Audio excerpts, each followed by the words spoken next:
vai mais rápido. Então, tem o fundo de classe 1. Não tem um fundo sem classe. Não sempre tem uma classe.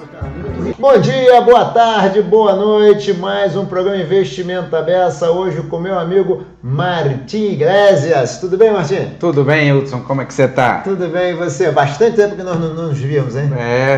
Alguns anos. Alguns anos, hein? Né? Não vamos deixar mais isso acontecer. Não vamos deixar. Por favor. Martim, vamos primeiro, se apresente, por favor. Então tá bom, então muito prazer. Meu nome é Martim Iglesias, eu sou especialista líder de recomendação de investimentos do Itaú Personalité, atendendo a todos, na verdade, os segmentos de pessoa física do Itaú Unibanco, que não são o Private Bank, que tem uma outra estrutura.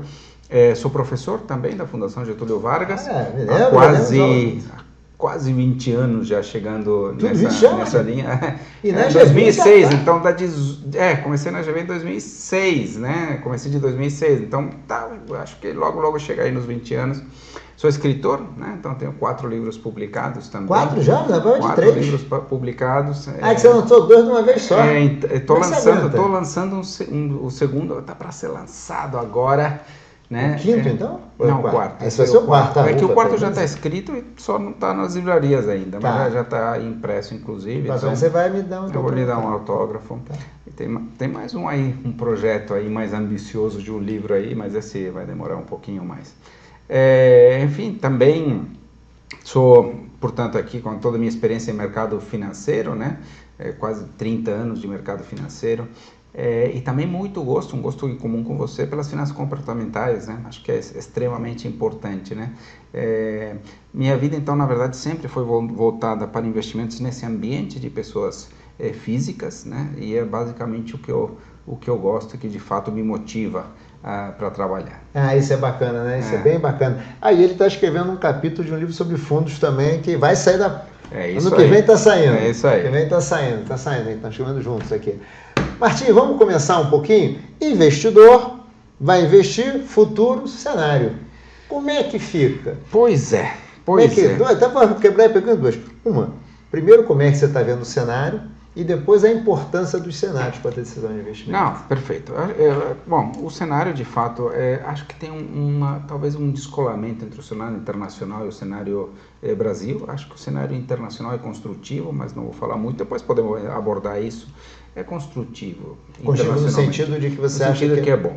É bom. Em linhas gerais, no meu entender, é bom, né? Ou seja, a gente está entrando num processo desinflacionário com corte de taxas de juros e com a economia americana, tudo que aparenta, sem uma grande desaceleração, né? Então, sei lá, pode ser que deverá crescer menos do que esse ano, né? Mas sei lá, esse ano vai crescer 2,7, ano que vem talvez 2,2, mas está muito longe de uma recessão. Então, total, né? Total. E aí o ponto é, se a gente vê a economia forte, tendo um ajuste mais forte, junto com um processo desinflacionário, juros sendo cortados, isto é um ambiente positivo para os mercados de risco e de alguma forma também isso justifica de alguma forma o ambiente positivo que a gente tem visto nas bolsas, né? As bolsas têm avançado muito. A bolsa americana não para de subir, né? Para, das 7 magníficas não tem teto, né? Pois é, impressionante. E não são só as empresas de tecnologia, tá? Se você olha outros setores, também estão fortes. É que as empresas de tecnologia estão avançando muitíssimo mesmo, né? Muitas delas lideram iniciativas de inteligência artificial, né? Que é o que tá avançando. Mas também a economia como um todo, os resultados em linhas gerais têm sido bastante positivos e surpreendendo até positivamente. Em linhas gerais, então, o cenário é esse, mas o Brasil está um tanto descolado disto, né? O Brasil parece, a parte do risco parece estar assim, bem apanhando muito, né? Tá apanhando bastante, né? A gente acho que tem basicamente uma preocupação fiscal bastante relevante aqui, né? Tem algumas notícias positivas, até as causas a gente pode então, até por favor, né? Vamos falar um pouco, antes de ser pessimista, vamos começar a falar de coisas positivas. Acho que a coisa positiva é que o Brasil vem crescendo mais do que se espera. Vamos entrar aí nas causas depois, né? E estamos com uma taxa de desemprego meio que nas mínimas históricas, né? Impressionante, né? É impressionante mesmo. É impressionante mesmo. Agora, as causas desse crescimento, aqui tem duas vertentes, digamos. Tem uma coisa que é boa e tem uma coisa que não é tão boa. Então vamos lá. A coisa que é boa é que é possível que o Brasil tem aumentado o seu PIB potencial, e tem bastante gente que está discutindo isso, né? Então, a série de reformas que foram sendo feitas de 2016 para cá, e várias delas são importantes, né? Lembra-se, tivemos uma mini reforma da Previdência, trabalhista, tivemos a própria independência do Banco Central, a independência do Banco Central é importante, ela é importante inclusive para o crescimento. Às vezes a gente não pensa, você pode ter que pagar um custo em alguns momentos, mas certamente para o país como um todo pode. Agora, o ponto é quanto que isso deslocou? Essa pergunta é muito difícil de estimar, né? Ou de responder, mas pode ser que a gente tenha saído de um PIB potencial de algo como 1,5 antes da pandemia, que era muito baixo, para algo já encostando perto dos 2. Tá. Só que o Brasil não está crescendo 2, o Brasil está crescendo 3.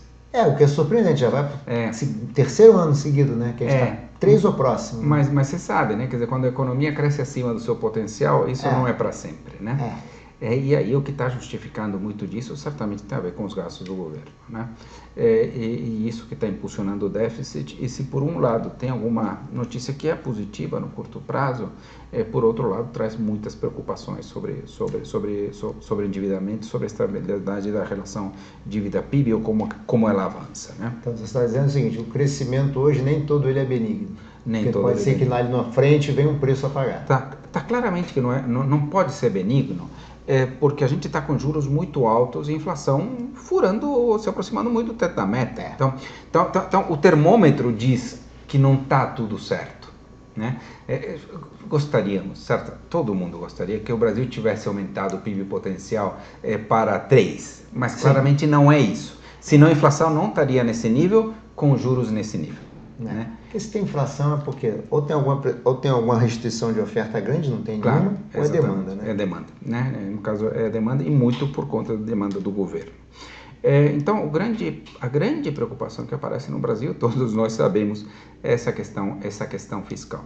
Essa questão fiscal tem provocado, também é evidente, fica no preço dos ativos, né?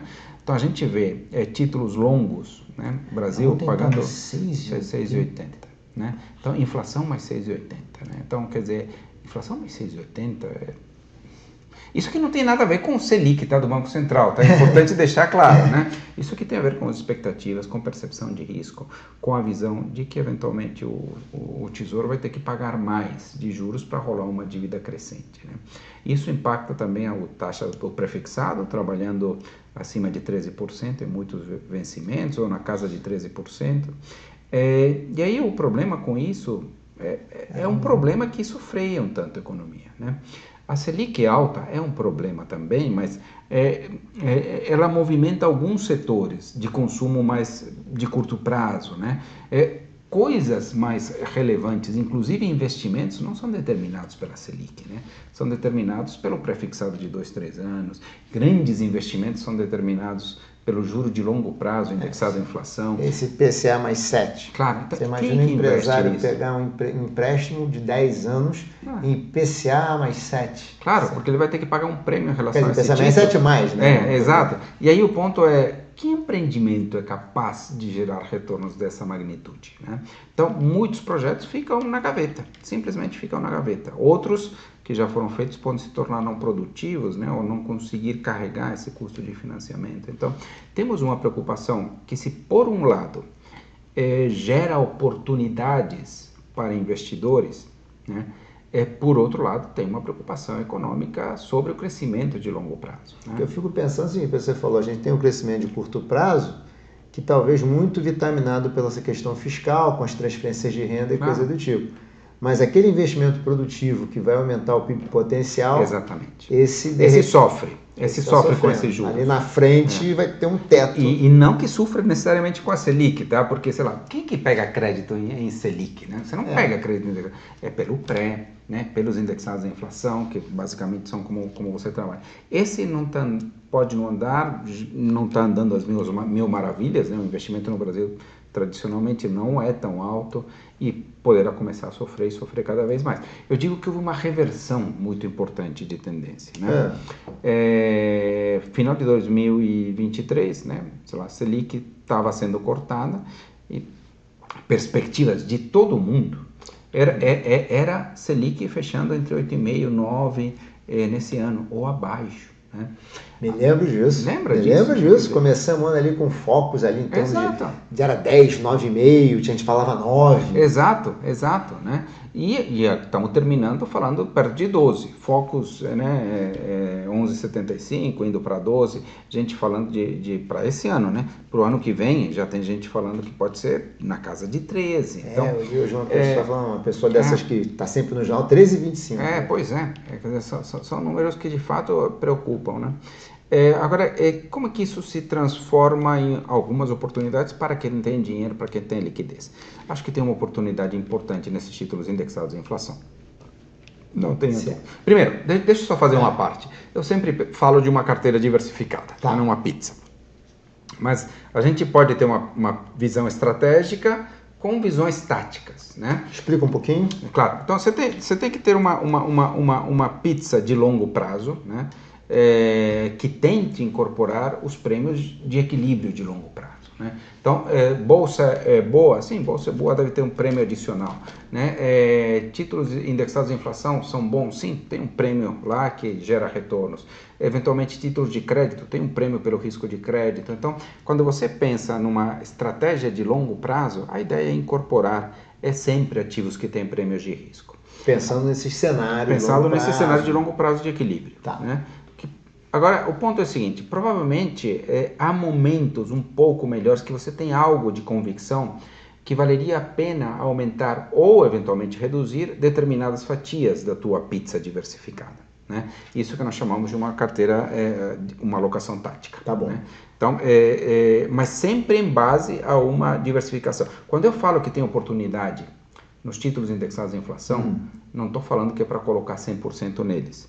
Eu estou falando que eventualmente vale a pena ter uma exposição maior do que o normal. Como se estivesse na média isso, mas você pode dar uma esticadinha. Você pode jogar um pouquinho para a direita ou para a esquerda. Exatamente. Então, dá uma esticadinha ali. Tá. Né? E aí, então, feito essa parte, acho que tem uma oportunidade importante aqui em títulos indexados à inflação. Tem uma... Na verdade, todo o espectro de juros está interessante, né? Desde os pós-fixados, né, que sei lá, vamos supor que a Selic nos próximos 12 meses seja perto de 11,5, 12, vai. Com inflação perto do teto da meta ou acima do teto da meta, digamos 5.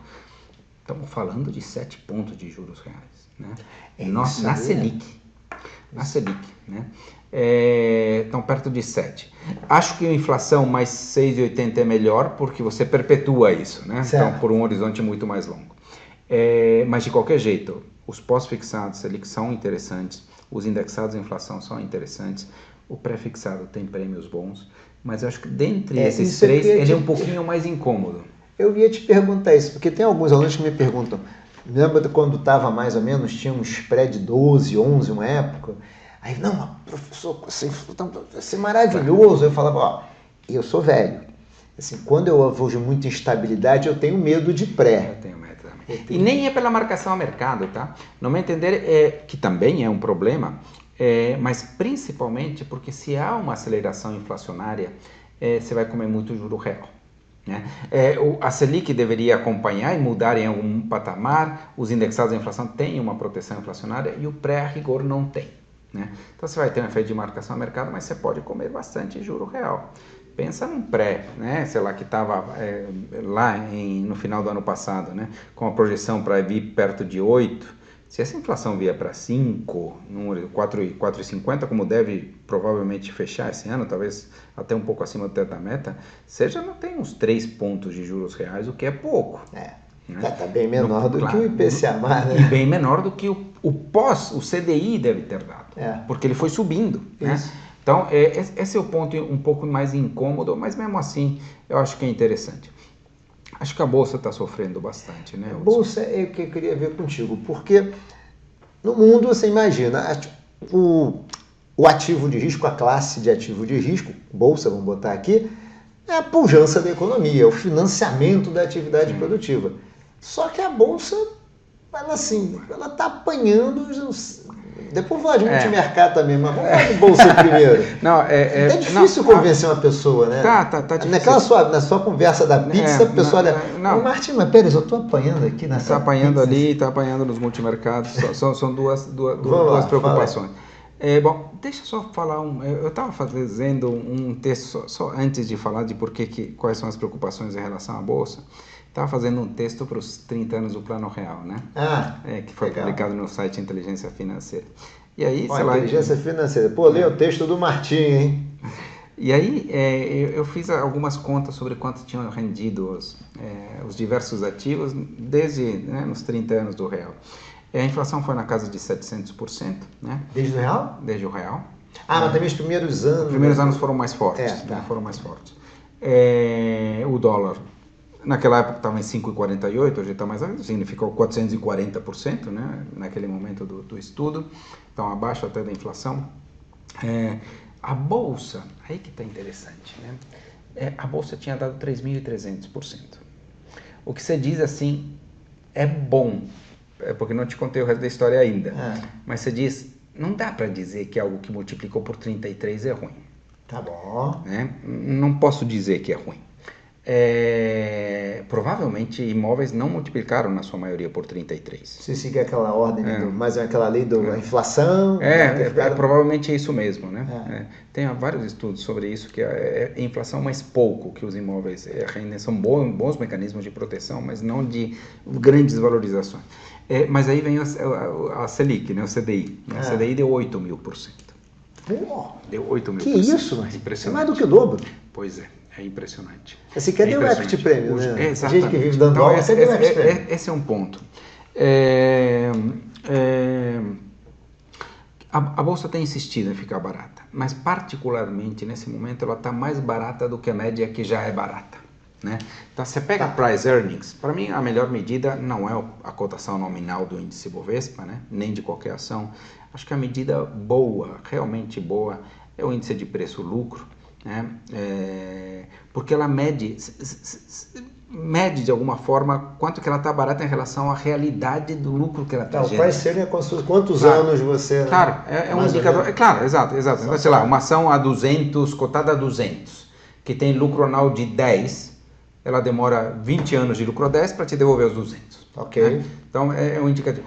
A Bolsa brasileira tende a tradear perto de 11, né? 11 que é baixo em relação ao mundo desenvolvido. Está abaixo de 8. Né?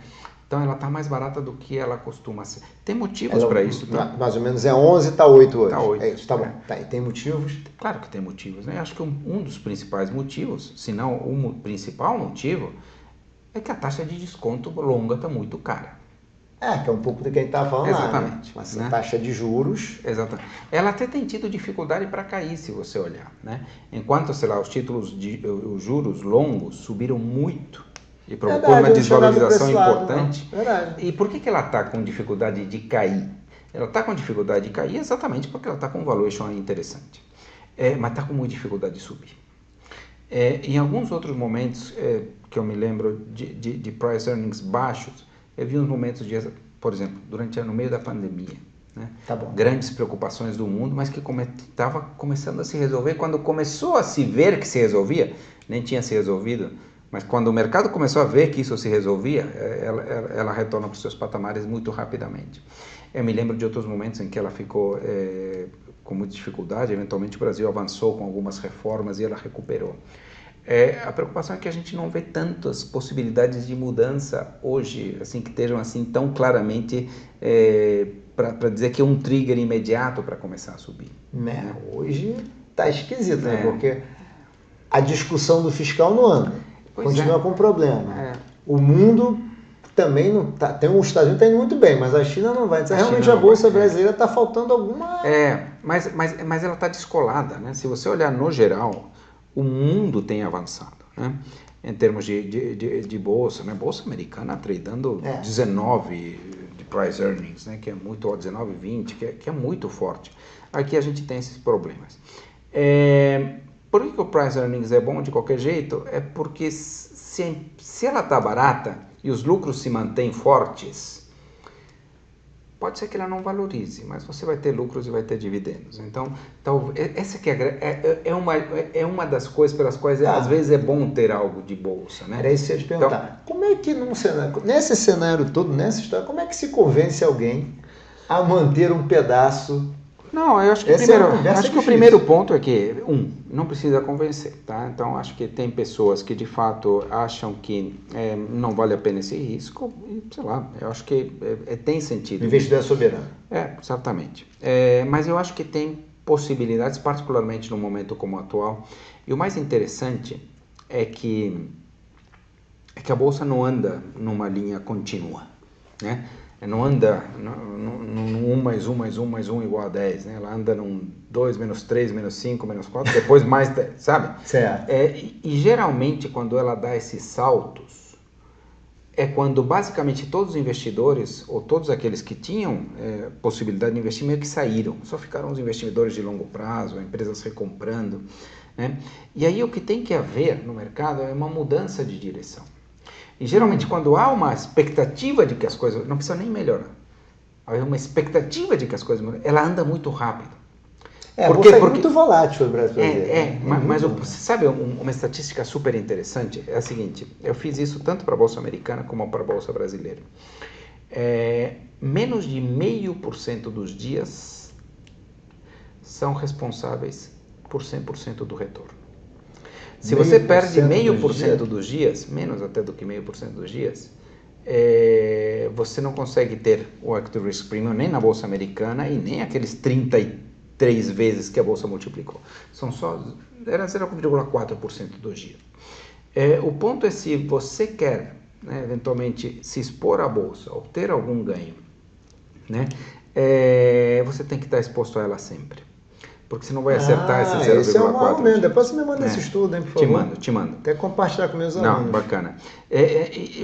O ponto é esse. Então, querer tentar tradear no momento certo de entrar. E o pior, esses dias, muitas vezes, são momentos nos quais todo mundo estava descrente. Né? Todo mundo estava descrente e, não é que não era tão ruim assim, e ela dá uma puxada. Né? Ela reajusta e você vê em 3, 4 dias a bolsa avançando, muitas vezes, sei lá, 10, 15%. Então, eu diria que provavelmente é bom manter uma fatia hoje menor do que esperado, menor do que normal, mas manter alguma exposição à bolsa, tá? Aguardando que poderá vir uma reversão interessante em algum momento e particularmente que ela está com uma dificuldade, no meu entender, de cair. Exatamente por conta desse você colocou um ponto interessante. Como ela está muito baixa, como ela está com dificuldade de cair, mas ela coloca lá, pode ser que não suba muito, mas se puder esperar a hora do... Eu não acreditaria, por exemplo, numa queda forte dela nesse momento. Eu acho que, primeiro porque já, basicamente, quem ficou é quem vai ficar. São investidores de longo prazo, fundos de pensão, muita recompra por conta das empresas, né? Então, os vendedores, os fundos multimercados, especuladores, já não estão mais lá. Então, não tem muita gente que possa vender hoje. Tá. E não tem ninguém querendo comprar, ok? Mas em algum momento, se há essa mudança de visão, que pode vir, você tinha que estar lá. E aí vai ser rápido. E essa mudança de visão, sei lá, pode vir de fora, inclusive, né? Quer dizer, se a gente normaliza as taxas de juros nos Estados Unidos e de fato se confirma que não vem uma recessão, eventualmente se confirma, né, que não há algum problema fiscal mais sério nos Estados Unidos ou que ele se endereça de uma forma mais sólida, essa bolsa pode andar por aqui. Existem as possibilidades também dela andar por aqui por motivos locais, né? Eventualmente haver uma melhora na expectativa fiscal, né? Eventualmente haver alguma conversa que precisa, obviamente, ser crível, né, no primeiro momento, né, e depois precisa ser feita, né, mas uma conversa mais forte de que haverá algum ajuste, alguma correção fiscal importante. Acho que a Bolsa tem potencial para avançar.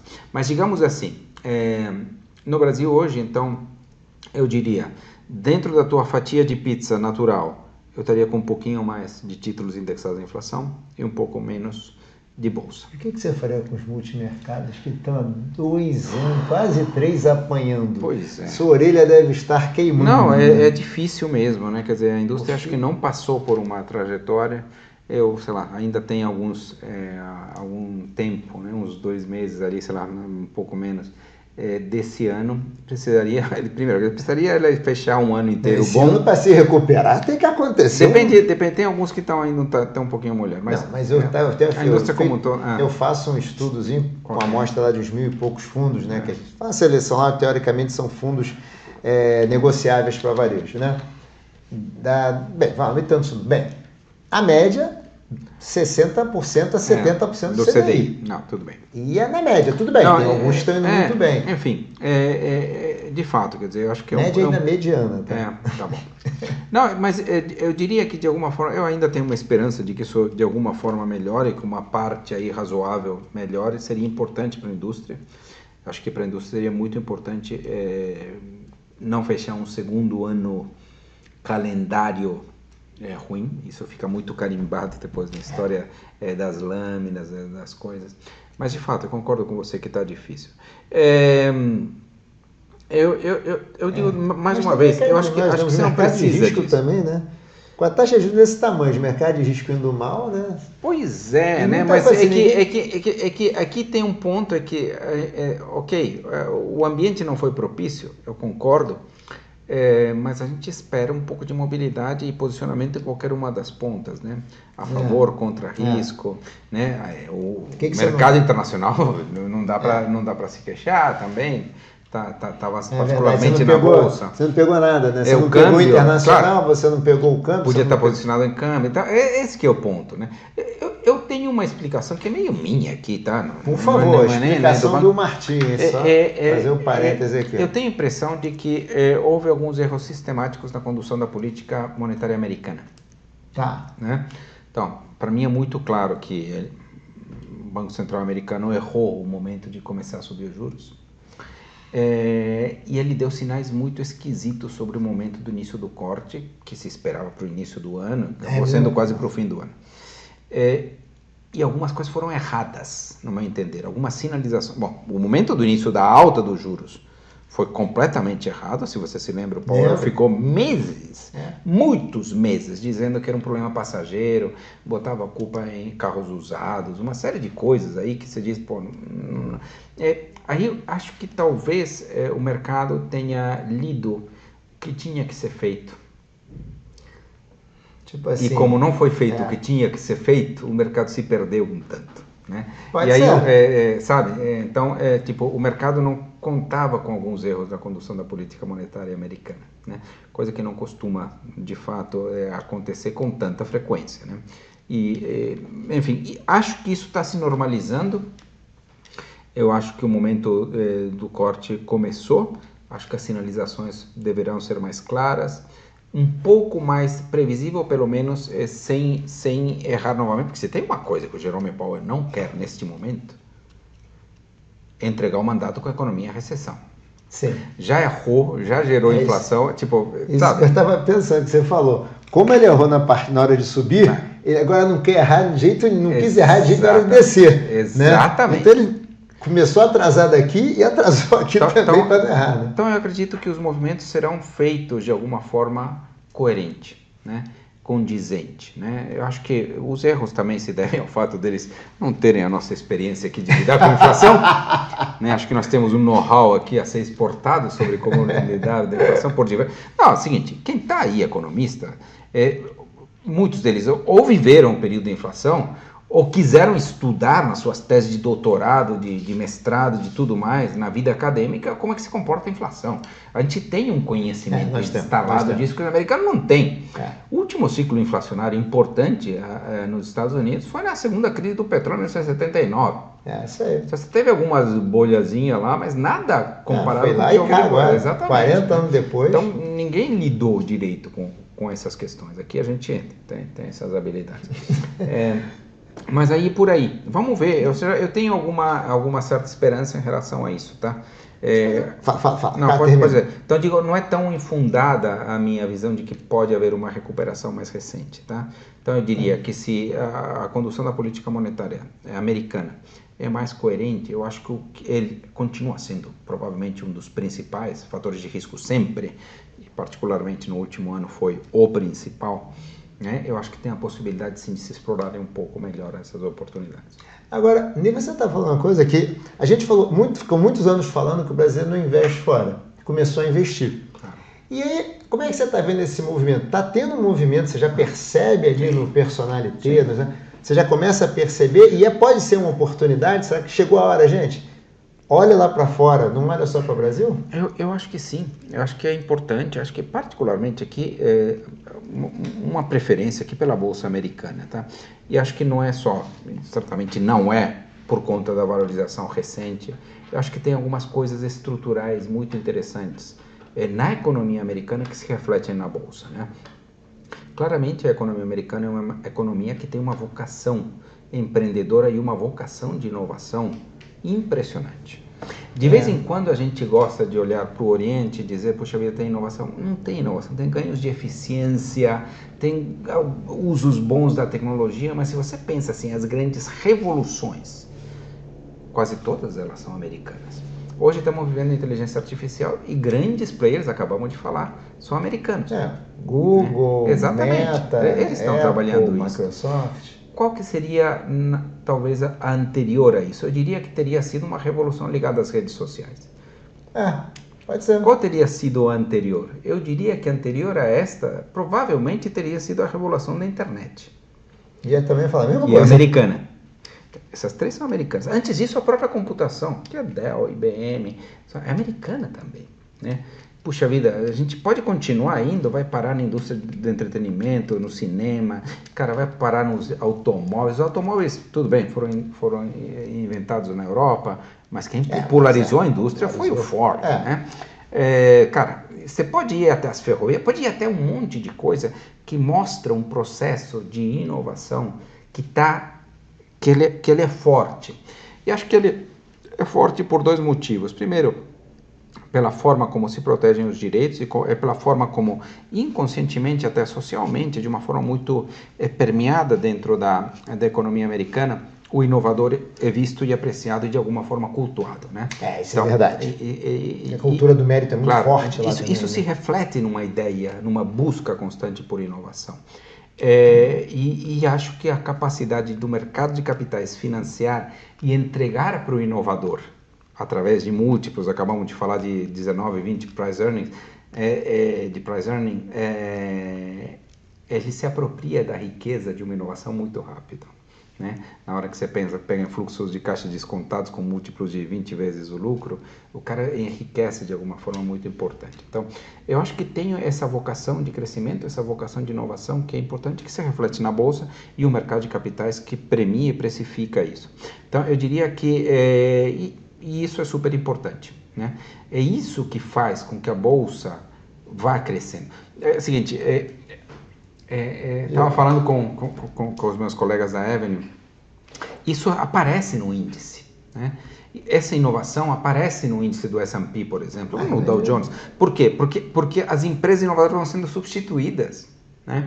Então, sei lá, pouco antes do boom das redes sociais, não estava lá Facebook, né? Não estava Meta lá, não estava isso. É verdade. Claro, agora está entre as maiores, né? Antes do boom da internet não tinha Amazon simplesmente porque não existia, né? Hoje é uma das maiores, não tinha Google, é uma das maiores. Então, tipo, o S&P vai substituindo o seu índice por coisas de inovação. É meio destruição criativa claro, do exato, do Schumpeter, né? Do inovador schumpeteriano. Mas aí, e a gente não tem isso aqui. Não. Quem vai financiar risco aqui nesse Claro, e se você olha o índice Bovespa, ou qualquer outro índice brasileiro, IBX, se quiser, meio que as mesmas empresas que pesavam no índice Bovespa faz 30, 20, 10 anos, são as mesmas que pesam hoje. Então, sim, elas são empresas lucrativas, mas não tem essa dinâmica de aparecer coisa nova. Tá? Então, para mim, ter Bolsa Americana é algo importante. Acho que tem que ter algum certo cuidado, acho que nunca recomendo entrar no mesmo, tudo à disposição no mesmo momento. Gosto de espalhar compras exatamente para... poupa no tempo. Exatamente. Estratégia de todo mês comprando tanto. Ir comprando, porque você elimina, a rigor, o risco central de entrar num momento de pico, né? Isso acaba reduzindo, portanto, muito a volatilidade de uma TIR. Pensa numa TIR, compras sucessivas, vendas sucessivas, calcula uma TIR média dessa estratégia, ela reduz muito o risco, né? Reduz muito o risco. Porque aí você evita os picos, claro, e os vales, né? Exatamente. Tudo bem, você evita os picos, também não pega os vales, mas ok. Ok, porque se você está pensando numa economia ou numa bolsa que tem essa trend de inovação de longo prazo, então isso é positivo. Por exemplo, acho que eu vou fazer um estudo interessante, porque estamos fazendo 95 anos do crash da Bolsa de Nova York, né? Dia 24 de outubro, né? Quinta-feira, caiu uma quinta-feira, esse dia, 95 anos do crash da Bolsa. Sabe quanto tempo demorou? Sabe quando recuperou a cotação de 24 de outubro de 29? Não. Em 54. Estamos falando de 25 anos. E aí a gente fala, nossa, ficou 25 anos parado, mais ou menos.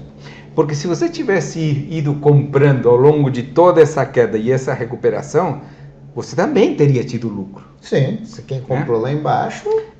Então, mesmo que tivesse começado a comprar no dia da queda. Sim, preço médio. Mesmo lá. Então, quando você tem um mercado que é um zigue-zague ascendente, isso que eu acredito, né? Um zigue-zague ascendente, a estratégia de espalhar, né? No fim das contas, reduz risco e mantém a tendência do zigue-zague. Então, eu acho que é algo rico. Então, acho que tem que ter algo de bolsa americana, né? Para mim E hoje as pessoas já estão comprando. Já estão comprando. Acho que a exposição internacional passou por um processo importante, né? Que começa com a liberação, primeiro parcial, de fundos de investimento de poderem investir no exterior. Isso foi sendo flexibilizado. Mas depois os gestores custaram a comprar também, né? Custaram. Depois vem o lançamento dos BDRs aqui, não lançamento, mas depois virando para a flexibilização para qualquer investidor. De qualquer coisa, para qualquer investidor. Claro, exatamente. A CVM flexibilizou a possibilidade dessa compra, né? Depois, todos os mecanismos que permitem o acesso a corretoras americanas, né? Então, acho que facilitou muito. Hoje você abre, literalmente, a conta numa corretora aqui no teu aplicativo em 5 minutos. Né? Se você pensasse 15 anos atrás, você não abria uma conta no exterior. Aliás, se falasse que eu tinha, porque eu tenho uma conta no exterior, você ia me chamar de corrupto. CPI. Exatamente, né? Então, hoje tem acessos e você sabe, mais do que eu, ou tanto quanto eu, a importância das correlações dentro de um portfólio diversificado, né? Quer dizer, as baixas correlações são um grande gerador de eficiência de risco-retorno, né? E por natureza... Então, pode até falar um pouquinho de diversificação, da importância da diversificação. Claro, eu acho que a diversificação... Que é a pizza, na verdade. Claro, né? A pizza. Eu diria o seguinte, tem frases que eu gosto e tem frases que eu não gosto de diversificação. Na que eu não gosto, eu estou meio sozinho, mas vamos chegar lá. Eu vou falar daqui uma que eu gosto. É a frase do próprio Harry Markowitz, que é o pai da diversificação moderna, importante porque a diversificação já existia, mas ele promove o conceito de diversificação, ele sobe um step. Ele fala que a diversificação é o único almoço grátis. Ele contrapõe a frase do Milton Friedman de que não existe almoço grátis. Ele diz, tem uma. São 2 prêmios Nobel, né? O negócio é interessante. E quando ele fala que a diversificação é o único almoço grátis, claramente é uma questão de custo-benefício aqui envolvida nisso, né? Então, almoçar sem pagar, né? Qual que é o benefício do almoço, né? Dentro do mercado de investimentos, a analogia aqui, certamente é obter retornos. O que é pagar, né? O preço do almoço seria basicamente você ter que aumentar riscos, né? A gente sabe que o mercado, por uma dinâmica de equilíbrio, tende a ter essa dinâmica de que ativos de mais risco deveriam pagar mais no longo prazo. Então, quando o Markowitz fala que a diversificação é o único almoço grátis, é um mecanismo que existe de obter maiores retornos sem necessariamente correr maiores riscos. Né? Muito então, boa. Essa frase é muito boa. Né? O cara é bom, né? Também ganhou um Nobel, faleceu recentemente, né? Sei lá, faz um ano, né? O Harry Markowitz. Né? Provavelmente junto aí com... Você também aí, mas provavelmente Markowitz junto com Kahneman são os que influenciam a nossa cabeça dentro do mundo. Mas né? É verdade. E aí tem a frase que eu não gosto, que é a frase de Sancho Panza. Não colocar todos os ovos na mesma cesta de Sancho Panza. Primeiro que Sancho Panza não era um Nobel, nem era um grande investidor. Não, inclusive não era nem um herói, né? Ele era auxiliar. Era auxiliar do herói. Para mim é uma frase sobre perder muito e perder pouco. Não é isso. né? Quer dizer, no conceito de Markowitz de trazer eficiência de risco-retorno, né? A frase dele é muito melhor do que uma frase. Para mim, não colocar todos na mesma cesta, para mim, para começar, coloca a discussão apenas entre quem proteger. Um investidor conservador, alguma coisa desse tipo. Dá para tomar muito risco diversificando. Boa. Se você fizer a diversificação bem feita, dá para tomar o risco que você se sentir confortável, que você tiver apetite conforme o seu perfil. Né? Então, tem questão de eficiência, vai crescendo o risco e proporcionalmente tendo um rendimento melhor. Né? Exatamente. Né? A outra coisa que faz crescer muito essa relação, não sei quanto você gosta do conceito, mas eu acho que com as finanças comportamentais o conceito de diversificação temporal foi promovida. Se você se lembra, não sei, às vezes os professores aqui precisam de uma lousa de vez em quando, né?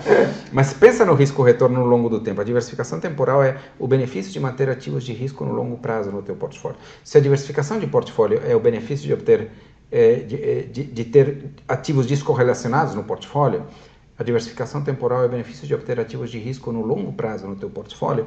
Isso se dá porque, basicamente, o retorno cresce a uma taxa exponencial, 1 mais I elevado a N, né? E o risco não cresce a uma taxa exponencial, ele cresce a sigma raiz de N. Ou seja, quando o N aumenta, o retorno aumenta mais do que o risco. Né? Então, a relação de... Claro, exatamente. Perenidade, perpetuação. Exatamente, porque o retorno ele é cumulativo. O retorno é cumulativo e o risco, como oscilação, ele se compensa. Né? Os caminhos, né? Quer dizer, ao longo do tempo, você não espera que tudo errado. É o mesmo caso de, por exemplo, sei lá, proporcionalmente, se você tem 10 semáforos entre o trabalho e a tua casa, é difícil você pegar os 10 fechados. É difícil. Né? Só no Rio de Janeiro. Então, tipo, o risco tem essa dinâmica de compensação. Então, são dois conceitos, a diversificação, a pizza, e a questão da diversificação temporal, que, no meu entender, é super importante. Então, vai montando ou seja, passo a passo, mês a mês, uma diversificação, não vê que ela vai o efeito juro composto vai te ajudar. Exatamente. Eu acho que se você me diz assim, esse é um bom jeito de pensar. O que torna para mim um investidor realmente maduro e que realmente tem capacidade de extrair mais valor do mercado de capitais como investidor? Para mim são exatamente essas duas coisas. O fim de uma visão monoativo para uma visão de portfólio. Ok, diversificação. Então, exatamente. Não fique sofrendo porque um ativinho caiu. Por aí, que tem a ver até com contabilidade mental. Né? Então, ele ver o portfólio e não ficar procurando também a bola da vez. Né? No que eu vou colocar todo o meu dinheiro? Essa é a primeira, que ela na verdade é sobre diversificação. Okay, sobre diversificação, ok. A segunda é essa que estávamos falando, que é sobre longo prazo. O fim de uma visão de curto prazo para uma visão de longo prazo. Né? A visão de curto prazo, ela é literalmente um veneno para quem quer assumir um pouco de risco e ganhar mais. Né? Você deve ter lido lá, né, o Myopic Loss Aversion and the Equity Premium Puzzle, do Bernard Thaler. Né? Sim, que é maravilhoso. O Thaler falando de que... como é que eu não me lembro exatamente o título, mas ele dizia, o problema não é aversão a risco, é miopia. Né? É a miopia, loss aversion, né? Myopic Loss Aversion, exatamente esse conceito, que ele mata. Ele mostra lá que você, quando vai transacionando muito, primeiro que você deixa de pegar o efeito da capitalização, depois você fica entrando e sendo no momento errado, é muito mais fácil entrar nesse momento porque errado. Aí a gente pode falar de finanças comportamentais, que a tendência é de entrar no momento errado. Né? O investidor fica com mais vontade de comprar criptoativo quando ele está no pico, 70 mil, do que quando ele estava a 16, 18 mil faz pouco tempo. Quando o criptoativo estava naquele nível, ele não queria comprar. Quando vê que está mal, entra a versão a risco. Né? Cara, esse troço não quero não. Risco, aí ele vai valorizando e diz, nossa, será que esse negócio é bom? Aí quando ele está, cara, já diz, nossa, eu vou entrar. Aí eu me convenci, eu entrei. Aí geralmente a gente sabe que as emoções jogam muito contra, particularmente nesses ciclos. Né? Então o investidor tem que controlar e tem que ter esse misto dessas duas coisas. Acho que são dois conselhos. Não, repete aí, vamos lá. Vale repetir. É o fim da visão de monoproduto para uma visão de carteira, de portfólio, e a visão de portfólio, procurando combinar ativos bons, com bom potencial de valorização, mas com correlações baixas. E a segunda é a questão de mudar de uma visão de curto prazo para uma visão de longo prazo. Não são fáceis essas duas coisas, tá? Precisa de bastante amadurecimento. Ser humano é o que você falou, tem as emoções aí no meio. Tem as emoções e acho que tem alguns mitos. Diga aí. Tem muito mito no mercado. Você vê, porque você lê, tem alguns livros escritos sobre isso, você tem alguns casos de sucesso que foram diferentes, mas que são muito poucos. Você tem seriados que divulgam a ideia de que é o trader de curto prazo, que coloca tudo em apostas concentradas para ganhar no curto prazo. A impressão que dá é que essa estratégia é ganhadora. E não é ganhadora. É aquele negócio daquele empuxo na testosterona, né? Exato. Pois é. Acho que as mulheres são mais conservadoras. Né? Não, as mulheres são mais conservadoras e as carteiras de mulheres são melhores. Isso você tem comprovado. Não, isso tem comprovado. Empiricamente. Não eu, através de papers científicos. Sim. O ponto era esse. Estudo bacana pra gente fazer, pegar depois uma carteira média lá do Itaú e da... Pois é. Então, de fato, a mulher tem menos que provar essa ideia de que vai encontrar a cada momento. Tem uma alocação mais estável. E tanto em estudos nos Estados Unidos como da Austrália, eu li exatamente a mesma conclusão. As carteiras de mulheres eram melhores, exatamente por evitar esse excesso de realocações. E aí tem um estudo, que também meus amigos da Avenue me contaram, Daniel Haddad, né, que é um cara que você podia trazer um dia para conversar. Já está convidado, né? Já pode fazer a ponte. Ele me falou de um estudo que foi feito de uma corretora americana que começou a ver as carteiras que tinham os melhores resultados. Né? Vamos ver o que tem. Foram ver, né? Viram questões de idade, né? Foram ver, até depois tinha alguma correlação com a idade, que eu vou chegar lá. Mas se tinham algo a ver com estudo, com tempo.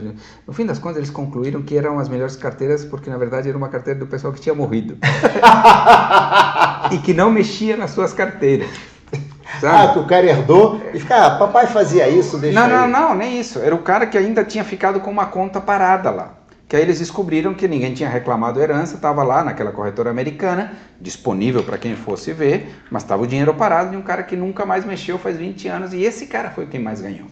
Olha! Entendeu? Não tinha nem sido transferida para o herdeiro, ainda porque, sei lá, por alguns motivos aí, sei lá, o herdeiro não sabia exatamente que o cara tinha conta corrente nesse estudo, mas o ponto tem a ver com longo prazo, né? E aí, vou até te fazer uma pergunta, um negócio interessante que você me contou aqui antes, que é a ferramenta que você tem lá, que fica vendo o retorno passado e tenta tirar esse viés do cara tá mal, vou vender. Não, claro. Como é que funciona isso? O que vocês descobriram? Não, na verdade, o que a gente tem investido há muito tempo numa tentativa de criar projeções por produto, de rentabilidade por produto de uma forma mais consistente, né? Então, sei lá, a gente vê, né? Você tem projeção para a Selic, portanto tem projeção para a inflação, tem projeção do índice Bovespa. Até para a Bolsa Brasil também? É difícil, hein? Não, tem. Mas o fato tem algum embasamento, todas essas coisas, né? E eu posso te dizer, acredito que isso é muito melhor do que o simples chute, né? Então, certamente. E aí o ponto é como você transforma estas rentabilidades em rentabilidades de diversos produtos, né? Então, sei lá, multimercados precisam ver como é que ele funciona, se ele gera alfa sistematicamente ou não. Uma regressão, né, e aqui é mínimos quadrados ordinários mesmo, ela te permite ver se o cara gera alfa consistente e se ele se expõe a determinados fatores de risco, né? É quase uma análise de estilo, né? Mas aí o fato é que você pode testar até a significância desses retornos e gerar projeções, né? Então a gente trabalha muito com projeções no nível produto, né? Cada produto você tem na casa... Se você entrar, por exemplo, no aplicativo do Ion, você vai ver que tem projeções de rentabilidade, né? Rentabilidades projetadas para basicamente todos os teus produtos, né? Como feito a partir da área econômica, da corretora e de tratamentos estatísticos para projetar a rentabilidade de cada um dos produtos. E faz backtest. Lógico, né? A gente vai melhorando, tem meta de reduzir o erro, seja para cima ou seja para baixo, né? A equipe toda vai desafiando o seu modelo para melhorá-lo constantemente. Por que isso é importante? Porque, obviamente, tem os disclaimers da Ambima, da CVM, de que rentabilidade passada não é garantia de resultado futuro, e é verdade, mas o que a gente oferece para evitar que o investidor tome decisão. Geralmente nada. Geralmente nada. Né? Geralmente nada. Eu digo, não olha para o passado. A gente fala de olha para onde. Então, olha para onde, faz uma lâmina com os 36, os 24 exatamente, os 12. exatamente. Então, esse é um ponto. Então, a gente tem feito muito esforço para ter um mecanismo de projeção cada vez mais forte, exatamente nesse sentido. Outra coisa que a gente faz, por exemplo, a gente dentro do aplicativo, por exemplo, você olha rentabilidades em horizontes mais longos e a do mês está lá no fim, com menos destaque. Né? Que bom. E o primeiro número que você olha é da tua carteira, não da lista dos produtos. Nossa, total. Você finança comportamental. Claro, exatamente. Né? O aplicativo está com essa frame of decision, né? Está fazendo o framing. É o framing, exatamente. Mas que é importante, porque esses são valores. Se a gente acredita, e eu acredito com a minha mais pura consciência, de que se a gente conseguir a diversificação e a gente conseguir olhar para o longo prazo, cara, 90% do caminho está resolvido para o investidor. 90% do caminho está resolvido.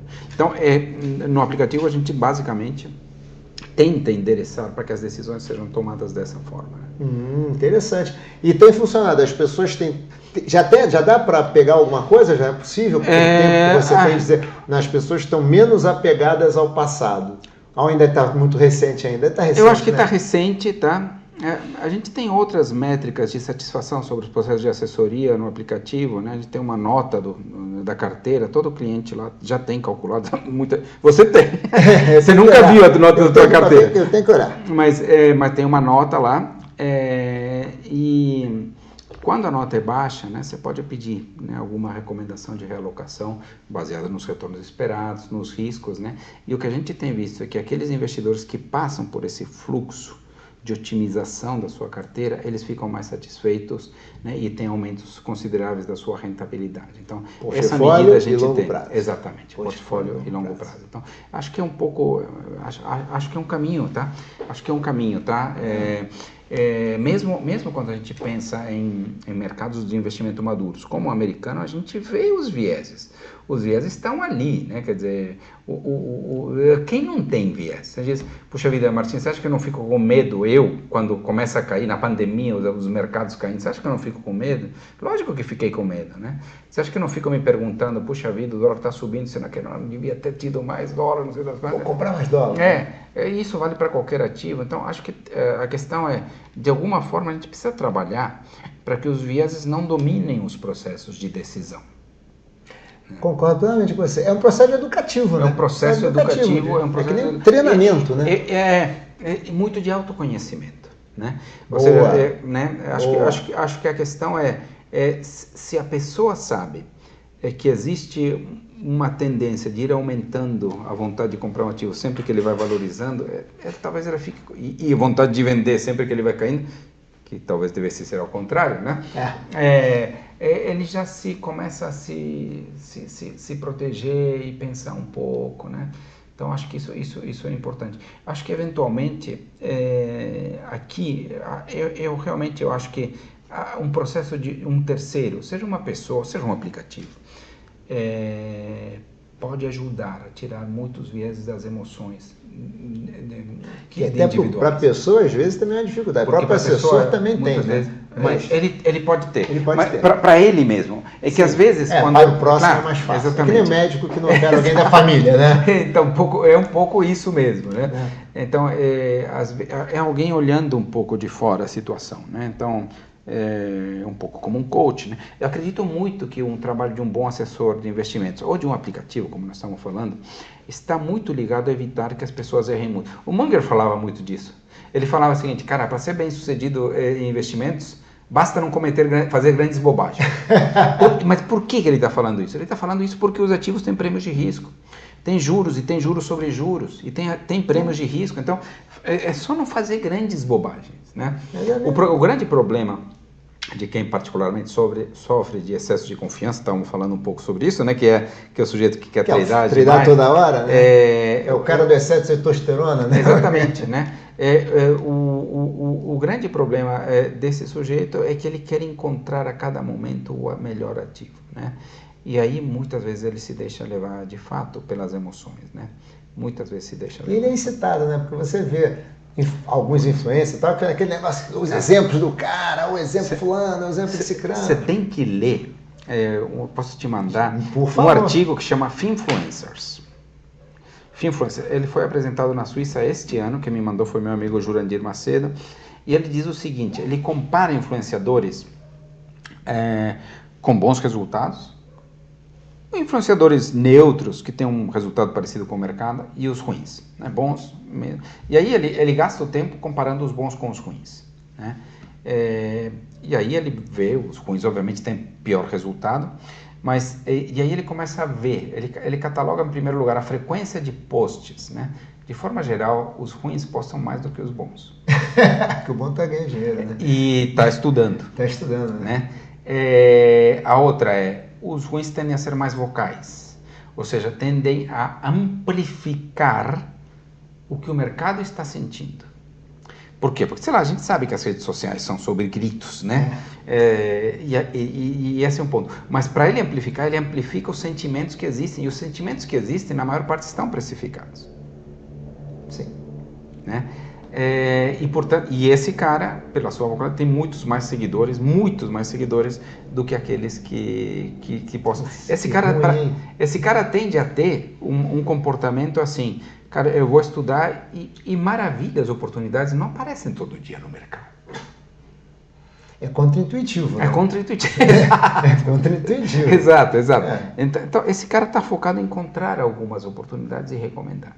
Então, o ponto, acho que é importante. A gente vê muita gente seguindo influenciadores, não são todos, obviamente, mas a gente tem muitos influenciadores ou muita gente que tem muitos seguidores e que, de fato, se você for olhar a qualidade, ela não é grande coisa. É muito focado em dicas, sem substância, em histórias que não são replicáveis. Claro, exato. Fulano ganhou isso, fulano... É aquela história, né? Quem estava no Morgan Housel, né? Ah, mas o Warren Buffett, o cara começou a aplicar aos 20, está com 94. Claro.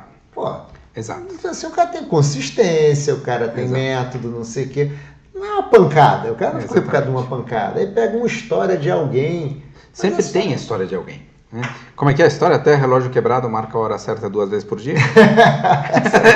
Essa é boa. Ô, Martinho, eu tô olhando, você tem um reloginho aqui, quem fica olhando, nosso tempo tá estouradíssimo aqui, cara. Boa. Não, a conversa tá ótima. Essa parte de economia comportamental, a gente podia até um dia ter uma conversa nova depois. Vamos marcar assim. Uma última perguntinha. Nesse cenário todo que está tão complicado, tão adverso, o que você acha que o investidor deve fazer? Não, primeiro, eu acho que é um pouco do que a gente falou. Acho que ele tem que pensar numa carteira diversificada que pode ir sendo montada aos poucos, né? Eu gosto muito de uma ideia bastante simples, vamos dar uma olhada onde está a principal oportunidade e começa por ela, né? Então, vamos lá comprar um pouquinho, comprar CDI, que é sempre bom, né? Que sempre equilibra os riscos, e bota um pouquinho de títulos indexados à inflação. Né? Tudo bem, tem mais algum dinheiro, vai entrar mais alguma coisa, cara, dá uma olhada em um aplicativo, compra algo de bolsa americana. Você pode ir comprando aos poucos, né? Então, vai pensando na tua carteira de investimentos como algo a ser construído, não algo que nasce pronto, né? Isso te ajuda de fato a diluir risco. Então, na verdade, a minha recomendação é um pouco esse é o mecanismo pelo qual eu entendo que deve ser colocado em prática essas duas coisas, que é a carteira diversificada e a visão de longo prazo. Com calma. Com calma. Passo a passo. Com calma. Martim, infelizmente, nosso tempo está estourado. Uma conversa foi tão boa que eu fui deixando passar o tempo. Mas foi ótimo. Queria agradecer muitíssimo esse papo. Muito obrigado. Muitíssimo. Foi maravilhoso, cara. Valeu, muito obrigado. Viu? Maravilhoso. Gente, mais um episódio com o Martim Iglesias, um grande amigo aqui que sabe tudo dessa parte de investimento para pessoa física, hein? Breve no ar, hein? Abraço!